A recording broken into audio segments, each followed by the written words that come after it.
Mesdames et messieurs, les temps sont durs, durs comme du fer pour l'OTAN. Oui, lors d'une conférence à Berlin, le tout nouveau secrétaire général de l'OTAN, Mark Rutte, qui a succédé à M. Jens Stoltenberg, qui a été chassé alors parce qu'il a été inefficace. Mark Rutte, oui, le néerlandais tente de rassurer tout le monde que l'OTAN, quelle que soit l'issue des élections américaines, l'OTAN restera unie. Mais pourquoi cette déclaration? Et que ce soit M. Donald Trump ou la dame Kamala Harris, ils sont en train de s'assurer et ils sont même rassurés que l'OTAN restera toujours unie. Mais l'on se pose une question à ce niveau. Pourquoi il fait cette déclaration? Pourquoi? Est-ce que l'OTAN dépend exclusivement des États-Unis pour qu'il fasse cette déclaration comme quoi, quelle que soit l'issue des élections présidentielles américaines, quel que soit le président, nous resterons unis? Mais écoutez, nous disons, une organisation n'est pas censée dépendre exclusivement d'un seul pays ou d'un seul chef d'État. Détrompez-vous. L'OTAN sans les États-Unis ne représente absolument rien. L'Amérique, d'accord, le jour que l'Amérique va se retirer de cette organisation, ça n'existera pas. Vous savez pourquoi? En fait, c'est l'Amérique qui a créé cette organisation. C'est l'Amérique qui est président de cette organisation. C'est l'Amérique qui gouverne cette organisation. Et c'est pourquoi d'ailleurs, si l'Amérique décide, personne d'autre n'a le droit de contester la décision. Quand l'Amérique a décidé de faire la guerre à la Russie en Ukraine, tous les autres ont suivi. Ils étaient obligés parce que c'est le boss qui décide. Et donc, il se trouve aujourd'hui que c'est lui qui est pressenti pour être le président des États-Unis, en l'occurrence Donald Trump, a un discours vraiment qui ne rassure pas les présidents des pays membres de l'OTAN sur le continent européen, mais aussi ailleurs dans le monde. Et donc, il tente de rassurer tout le monde. Oh non, même si c'est Donald Trump, nous resterons unis parce que, voilà, il ne faut pas que la Russie gagne. Écoutez, c'est que le tout nouveau secrétaire de l'OTAN dit lors de cette conférence. Il tremble, il est peureux comme ça. Oui, ils sont tellement inquiets, c'est pourquoi ils ne veulent pas que Donald Trump gagne.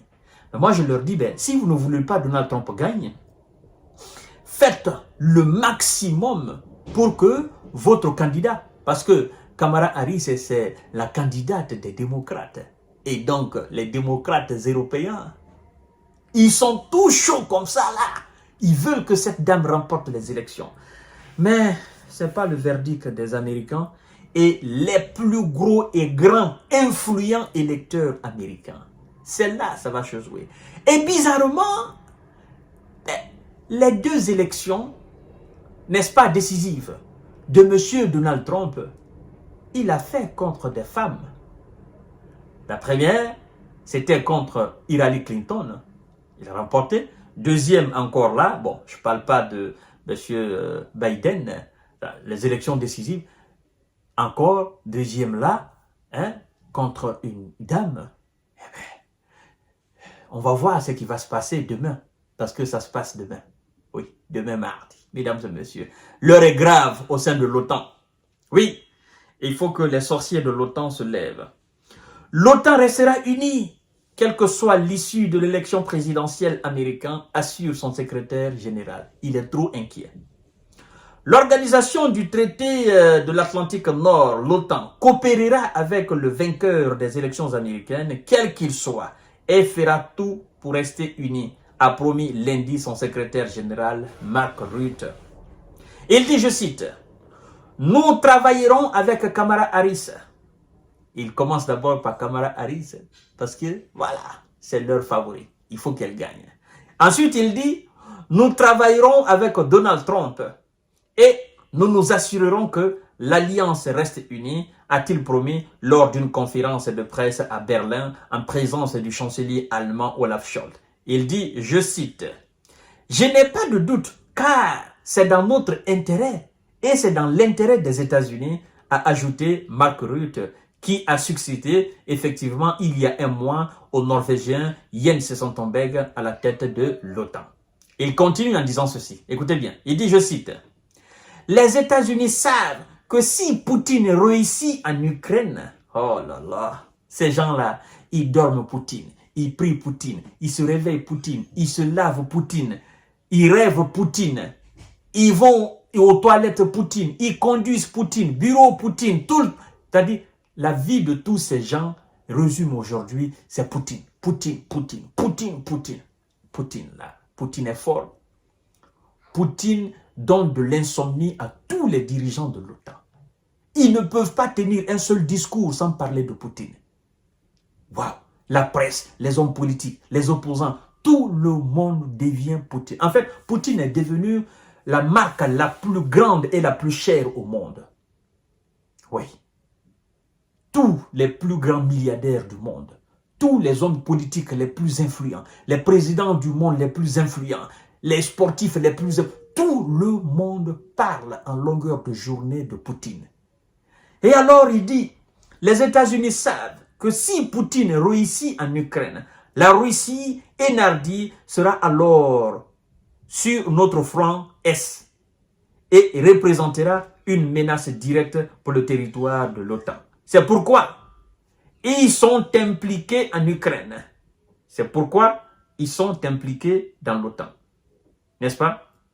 A-t-il ajouté. Alors, fin de citation. Qu'est-ce que Mark Rutte vient de dire tout simplement? En fait, il ne dit rien de nouveau. Il répète juste les mêmes charabia de son prédécesseur, Jens Stoltenberg. Et il ne faut pas que la Russie gagne. Et il ne faut pas que la Russie gagne. Si Vladimir Poutine gagne, ce n'est pas bon pour l'OTAN. Il sera là, il sera lié. Ça fait énormément rire.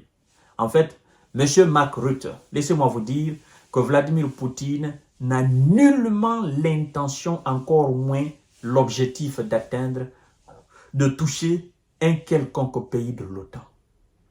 C'est vous qui avez cette politique expansionniste aux portes et aux différentes fenêtres de la Russie, vers le nord. Il ne fait pas partie des prérogatives ou des objectifs de la Russie. Vous savez d'ailleurs, Vladimir Poutine, il a dit, mais qui a imaginé une telle chose stupide? C'est quand même de la stupidité de croire que nous allons attaquer un pays de l'OTAN. Vous imaginez? Poutine est conscient de cela et il ne va jamais le faire. Mais puisque vous n'êtes pas conscient, ou bien vous êtes conscient mais vous faites exprès, vous voulez museler la Russie, vous voulez entourer la Russie, la Russie était obligée alors de déclencher cette situation pour vous montrer que, écoutez, vous avez des limites. Ce n'est pas parce que tout vous est permis que rien n'est défendu. Même dans le permis, il y a le défendu. Et c'est ce défendu que nous sommes en train de vous montrer là.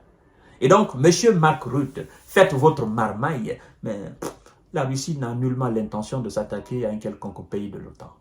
Vous avez peur que Donald Trump gagne? Écoutez, Trump admire beaucoup Vladimir Poutine. Et ça sera d'ailleurs une chance pour l'OTAN que Trump gagne. Parce que s'il gagne, tout ce que vous dépensez là en Ukraine, vous allez les garder dans vos différents pays. Il va mettre fin à la guerre. Il va mettre fin à la guerre en Orient, au Proche-Orient. Et puis le monde va vivre dans la paix. C'est de ça que vous avez peur? Forcément, à un moment donné, il faut que vous fassiez des concessions pour mettre fin à la situation en Ukraine. Et c'est ce que vous allez faire. Et vous serez obligé à le faire. C'est ça. Je vous donne rendez-vous tout à l'heure pour notre série d'informations décortiquage. Partagez la vidéo dans tous les groupes possibles. Continuez à vous abonner à ma chaîne YouTube Kanté J Visionneur le vrai. Merci beaucoup.